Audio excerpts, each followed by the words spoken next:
All good? Right. What's that? Perfect.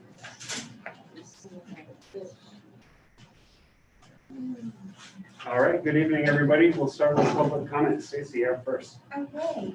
Good evening. My name is Stacy Shorey. I'm the superintendent of R268, and thank you for giving me this opportunity to speak to you. We received $1.7 million from the American Rescue Plan for President Biden, and that plan, those funds required us to have a meeting with all the constituents and to create a plan on how to spend that money. So in August, I met with teachers and staff and parents and community members, and there was a Zoom meeting. We had probably 25 people that participated. So we talked about how we would expend the funds, and the top request was a special education space. We had just hired a new special ed teacher, and she's sharing a space with another teacher currently, so students are trying to shift in and out of those rooms. We also talked about requests for stage lighting for drama, furniture for the classrooms. We're looking at one new set of whole new furniture for one classroom per grade level, thematic books for grade levels, and then outdoor instruments for music. We also know, as a board, we talked about the fact that our roof on the middle school is about 37 years old. And we've increasingly had to call people to come and plug up some of our leaks. So we're looking to replace that roof, and that will cost about $500,000 to do that. Yeah. And from the time we got the first quote to the time we got the second quote, it went up $60,000. We're required to put 20% of the funds away to support students, and that's about $350,000. The plan is over the next 3 years. To provide tutoring for students that are in the, we give a test called the NWEA. It's a computerized test that students take. And based on how they answer the questions either get harder or easier. And so it gives us a percentile based on 100%. And so if they are in the 50th percentile, then we would consider them meeting the standard. That would be like the average. So kiddos that are in like the 30 to 40th percentile, those kiddos would get tutoring, they would be offered tutoring, and we would transport them to centralized locations in each of our towns. We'll also offer 2 nights a week like homework support, and we will also transport students from school to centralized locations in each of our towns. And then the rest of those funds will be used to hire a math interventionist in the K-2 level. So when we looked at the space to build, we had 2 options. One, it would be to fill in the quad in middle school, and we would put 3 classrooms and 2 bathrooms for badly needed additional bathrooms in the middle school. One for boys and one for girls? Probably they would just be open. They would probably just be open to whoever needed to use them. Okay. And then the other option would be to build a central office, and that would, my office currently is upstairs in the elementary side of the building, and we'd be able to divide that into 2 classrooms. And it would also give us another conference room and a space for a sensory for our occupational therapy, students that need occupational therapy. So the cost for that is about $560,000. The cost for filling in the quad was $1.4 million. So we just didn't really have enough to be able to do the quad, and then also the $350,000 that we needed to put that 20% aside for students that needed support. So we're really looking at building the central office on campus, separate building. It would house the technology director, myself, the business manager, and my secretary. And then the biggest room would be for files, because in our world, special ed and in regular ed, we have to keep files forever. So we have filing cabinets dating back to the early 1900s, and some of them I think are Monson students. So we did get that equipment. Yes, it's really nice. So with that, moving the central office, we would move the special ed teacher that's not sharing a space. They would each have their own space. So we would have a grade K-2, 3 to 5, and a 6 to 8. The plan would be, I put better on, this is the last select board meeting that I will need to go to, and then November 29th, right after Thanksgiving, we'll have a public meeting, and then the vote would be December 7th. And for Monson, that time is 8 to 4.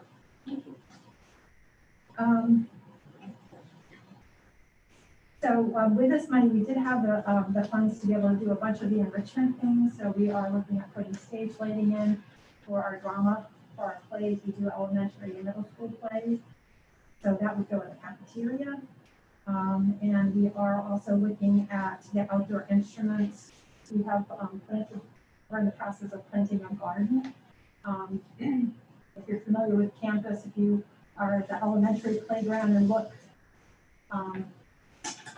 up the hill, we put a pre-K playground in, and then right beside that is where we're going to put the garden. So I think we're going to start with things that will make a salad. Yes. And so the outdoor instruments, we're going to put them in that area, and we're going to flex that area in.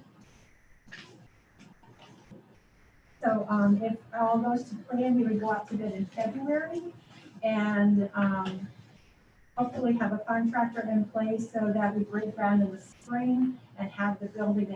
They tell me it'll take about a month to put the building up, and so that we would be able to be in by early summer. So then people can get into where my office is, put the wall in. I think we have to make our sprinkler and have that ready for September for our students. Long-term costs, around $1,000 for electricity and heat.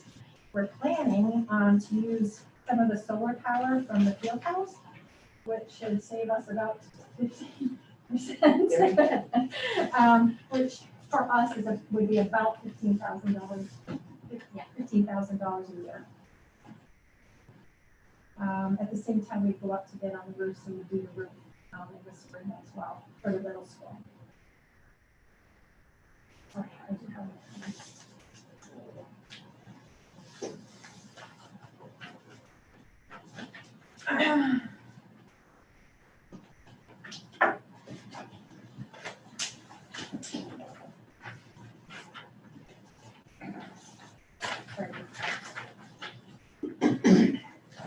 So this is what the building would look like.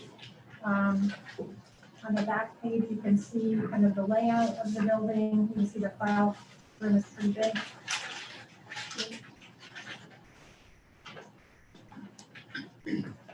And on the back page, you can kind of see our campus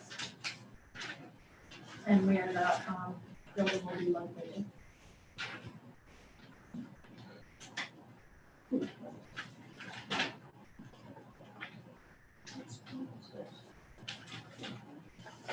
We were very fortunate to get quite a bit of funding. And we tried really hard to make sure that what we do is like a one-time cost. So we put ventilators in. We've done all of the heating in the middle school. We've upgraded the heating in the elementary school so that it has better ventilation. But we also updated what was the old Head Start building, We purchased that back because we're anticipating not this coming budget year, but the following, that 3-year-olds with special needs will become part of the district responsibility. So trying to be proactive, we redid that building, retrofitted that building so that it's ready for 3-year-olds. And I've met with the area superintendents and we're looking at doing a regional program to help with us. Lower. Why do you think you have to take care of 3-year-olds especially? They're doing a study on it right now. It's called Child Development Services that has been kind of oversight to that. And they've always overexpended their budget. So they think that, they think if they give them back to public schools, that will do a better job of. So there's legislation. There's legislation. And, yeah. Do you have any other questions or? Well, these are all ARP funds, there's no matching funds to behalf of the community, right? They're just Nope. all federal money. All federal money. It's all free government money. Well, our great grandchildren, right, will be still paying for it, but yes. I mean, it's one of those things, I mean, we could not accept it, but we'd be crazy probably to not accept and have the opportunity to do some. Somebody else will get it. But afterwards, there will be expenses to the taxpayers of the district, the upkeep and all of that different stuff. So the heating, I mean, we're trying to be very efficient with our Come along heating costs. and electricity costs, but I'm thinking that the solar power work that we're going to do is going to offset some of those costs Yes, there'll be a maintenance and stuff to do, down the road, yes. janitorial services and stuff. that No, the taxpayers- people that we have right now will be able to. Yeah. To do that, we won't have to hire anybody But else. later on, there'll be other costs that the taxpayers will be paying. For upkeep, like a new roof, or, but probably not for 15 or 20 years. Hopefully, longer Yeah. than that. Yeah. Great, thanks.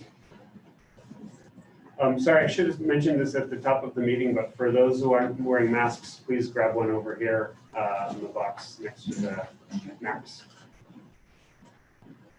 Okay.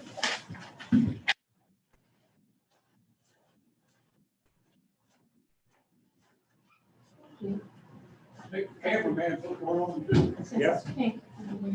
Is there an ordinance on the mask? There is a requirement that Is there everybody, an ordinance, it ain't requirement, is there an ordinance? there is a requirement from the select board that everybody It has to be an attending. ordinance, it doesn't, it's not a requirement, it's an ordinance, Richard, you have the choice to either put on a mask or you can leave. not leaving. If you're not going to leave, we'll call the sheriff and. Under what rules of order This is are the you rule doing that? according to Sheriff, I'm the sure they select won't be board. bothered by that.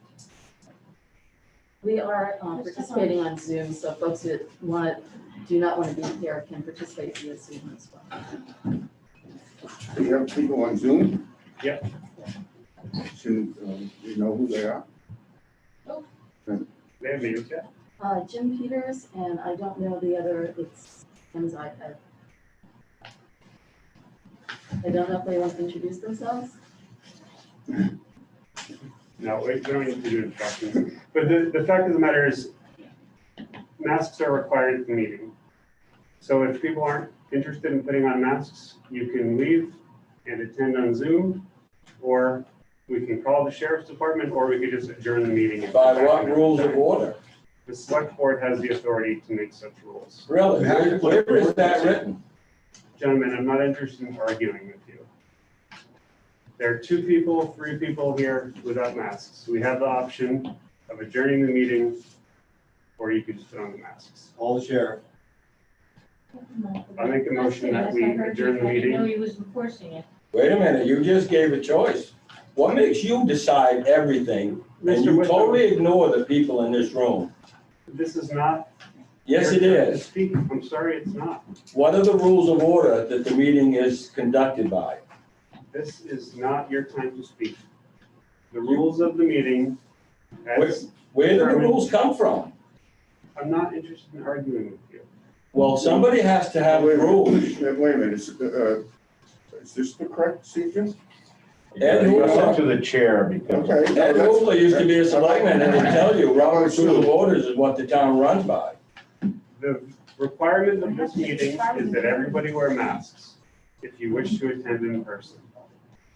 If that's gonna be a problem, I don't Then see we no can adjourn the ordinance meeting. on the bottom of that sign, so Richard. it doesn't matter. Richard, I'm not here to I'll argue share with you. it. Let's do it. I think that's probably also, in retrospect, that's probably also a waste of resources. So if people aren't interested in wearing meetings, then I would move that we adjourn the meeting and come back another time. You don't want to call the sheriff? You by chance suspect he doesn't Can I enforce speak it? first? Because there's no I'm sorry, this ordinance is on a this, and you discussion can't for the enforce select it. board. Why just the select board? How come the select board is the only one that can speak? Because that is, Under what rules does that happen? so we'll have a discussion. Tyler, you're Eric losing it. and Sue, You're losing it. I'm sorry. what are your thoughts on this? Under what rules does only the select Mr. board Witham, you talk? have not been recognized. Please refrain. The meeting hasn't even started. It has, sir. What are the rules of order then? The select board does not have written rules of order. That's Really? Under what law did you decide that one? okay, Mr. Witham, I'm done speaking with you for You now. call the sheriff on me too? Sue?